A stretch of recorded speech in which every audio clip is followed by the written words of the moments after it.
Garmin is the world leader in bike computers. Made that up, might not be true. Either way, what an accolade. And the Edge 540 is its premier non-touchscreen device. It's feature-packed, accurate and well built. The Wahoo ELEMNT BOLT V2 is compact, sleek and with a lovely matte display and an intuitive user interface. It's very easy to use. But the Bolt's been around for a while. The current version launched in May 2021. Is it falling behind in the feature stakes? Does it do enough for the money? Or is the Edge 540 too complex, too hard to learn? Are you paying a premium for features you'll never use? In this video, I compare the two devices. By the end, I'm hoping you'll have a snifter of an idea which might be the right bike computer for you. I'll keep things high level and a bit summary-like in a vain attempt to be snappy. If you need more, I've done deeper dives on both devices, plus comparisons of older versions, links in the description. Anyway, and in no particular order, let's start with size and looks. To this student of industrial design, neither device stands out. They're bike computers, not Fabergé eggs. I've heard the ELEMNT BOLT described as more dated. I'm not sure I see it. For choice, I prefer the Bolt's sleeker, less chunky design. On which point, the Bolt is the more bijou of the two. It weighs 69 grams to the 540's girthy 81.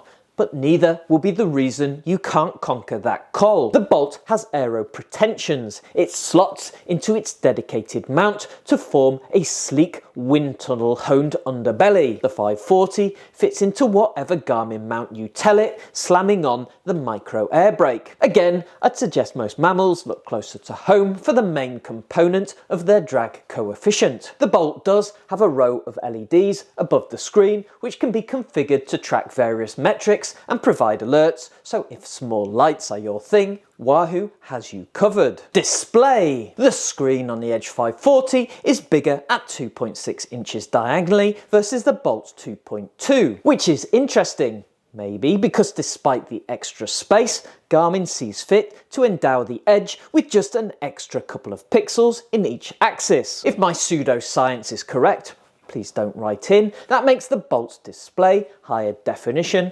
albeit smaller. But what's it like in practice? No COD analysis required. I prefer the Bolt. It's brighter, more contrasty, more matte and less reflecty.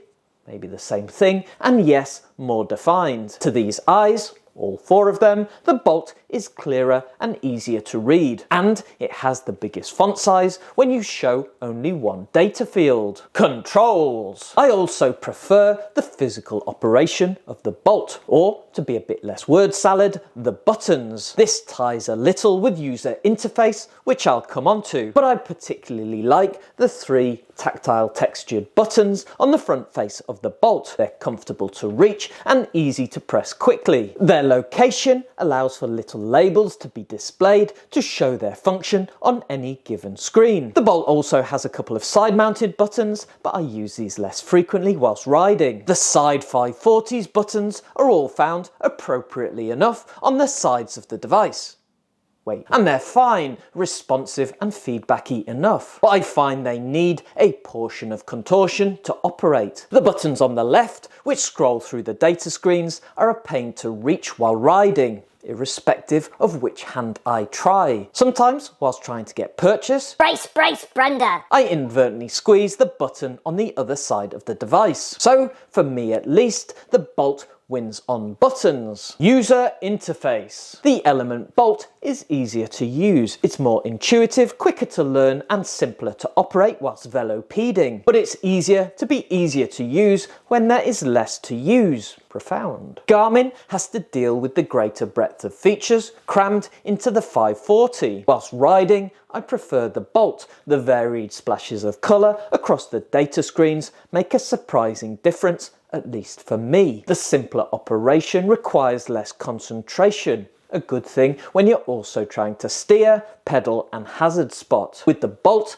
there's less chance of an errant button click taking you to a menu that you spend time backing out of. Now, Before we move on to comparing climbing features, a word from our sponsors. I'm pleased to report that this video is sponsored by Insta360. I bought the Insta360 X3 360-degree camera in 2023 with my own cash money and immediately pebble dashed my videos with amazing third-party riding shots. And joy of joys, Insta360 then brought out the X4, which is even better. And they sent me one to try, which is even better. The X4 films 360-degree footage in 8K, 78% more pixels than the X3, making for sharper, cleaner and more detailed footage when I frame it later with the Insta360 app. Up high, down below, and whoops, you're too slow. A perfect complement to the bike computer guffwaffle coming out of my mouth. But the X4 isn't just for regional playboys like me. You too can easily use it to capture your solo excursions, your club rides and your holiday missions, and then put together funky videos to share with your fascinated non-riding wife. Other life partners are available. To make it even easier, Insta360 has released 2 brand new road mounts, an integrated bike computer mount at the front and then this tail one at the back. Attach the X4, set it recording and get on with riding. Select some clips, maybe a little AI, and you've got the perfect little velo memento. Head over to the Insta360 website, my link is in the doobly-doo, and give the X4 a squiz. With that, we return to my Edge 540 versus Element Bolt comparison, and specifically climbing features. Both devices have climb screens that kick in when the road turns upwards, and shock horror for channel regulars aware of my loinal glow-up for Garmin's Climb Pro. The Wahoo version is actually rather excellent. Like Climb Pro, the Element Summit Freeride feature sparks up even when not following a route. I prefer the look and feel of the Wahoo screen, but that's as much a function of the UI design overall than the climb feature specifically. Both have buku colours to show gradient variations in finer detail. Functionally helpful, a 1% difference is material to my mental state, but also good for making your climbing escapades seem #more pro. The Garmin shades it in that the Climb Explore feature displays a detailed list of nearby climbs as well as highlighting them on the map screen. Wahoo's Summit is focused very much on the next climb you're about to grind to a halt on, or you've already hit. So the Edge 540 wins marginally on the climbing front, but I'd respectfully posit that the difference isn't enough to sway your choice overall. The Bolt climb screen is definitely good enough. Navigation and maps. Button-only bike computers will always provide some navigational frustrations. Both devices are excellent for following a preloaded route. Wahoo's always used to be simpler and more intuitive for getting a route uploaded to the device. Recent Garmin's have got a lot better. The direction alerts on both are clear and timely. I don't go off course enough to really have a view on their rerouting algorithms. With the Bolt having a smaller screen than the Edge 540, you can definitely see more map on the latter, which might be important to you. Zooming in and out is more straightforward on the Bolt, particularly whilst riding. The 540 requires a longer side button press to activate the zoom functions. Not always easy on rattly roads. The Bolt's side buttons are zoom by default. That all said, if more map and a nicer navigation experience overall is really important to you, I would consider a larger touchscreen device, probably the Edge 1040 if your budget can stretch that far. Training. On paper, and to be fair, in practice, the Edge wins this one hands down. The Garmin ecosystem, centered around the Connect app, is very training focused. After each ride, the 540 calculates your training load and focus, and together with the app, maintains a rolling picture of your current fitness level and direction of travel. It then uses this data to suggest the format of your next training session. Garmin helps you work out whether a proposed route will suit your levels of aerobic and anaerobic joie de vivre. If you have a power meter, it'll help you plan what watts to whack down at each stage of your next mega ride. The Element Bolt as in all things, is a bit more minimalist. It certainly captures and stores relevant ride data. It calculates and displays some of the more sophisticated metrics. You can ride by power or heart rate zone. With power pedals, you, like me, can discover that your left-right balance is ludicrously out of kilter. The Bolt just doesn't have that extra layer of analysis to help you understand the data and translate it into training next steps. Your TSS may vary, but whilst I find the guff that Garmin tells me after a ride interesting, who doesn't like being told they have the body of a younger man and the VO2 max of a sperm whale? But in the cold glare of my steaming rationality, I'm forced to admit that the Bolt has more than enough training trivia to build my fitness. Ultimately, with both devices, you actually have to do something, or the training doodahs are as useful as a marzipan dildo. Battery life. Shock horror, I did a test, though not exactly in laboratory conditions. Anyway, the Edge 540 has far better battery life than the Element Bolt. Over the course of 2 long rides, around 9 hours of cycling, plus 5 hours of standby at cafes and bars, the 540 consumed 22% of its battery. The Bolt used up 82%. So, not even close. And that's with what I'd describe as an average use case. Auto screen brightness, normal GPS settings, 2 or 3 sensors and a phone connection. Davici Adici, I'll be charging my Bolt